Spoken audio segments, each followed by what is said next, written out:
Në 3 mujorin e parë të vitit 2025, investimet amerikane në Shqipëri ranë ndjeshëm, duke zënë vetëm 3% të totalit të investimeve të huaja direkte, sipas të dhënave të publikuara nga Banka e Shqipërisë. Kjo përkthehet në një vlerë prej vetëm 11 milion euro, në rënje nga 15 milion në fund të vitit 2024 dhe shumë poshtë mesatares prej 17 milion euro të regjistruar gjatë vitit 2023.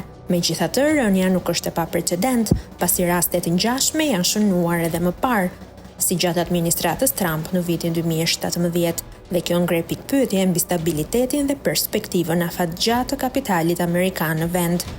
Situata komplikohet më tej nga mospërputhjet mes të dhënave të raportuara nga Shtetet e Bashkuara dhe ato të autoriteteve shqiptare. Ky kontrast i thellë në raport thekson mungesën e transparencës dhe vështirësitë në gjurmimin e saktë të transaksionave shumëkombëshe.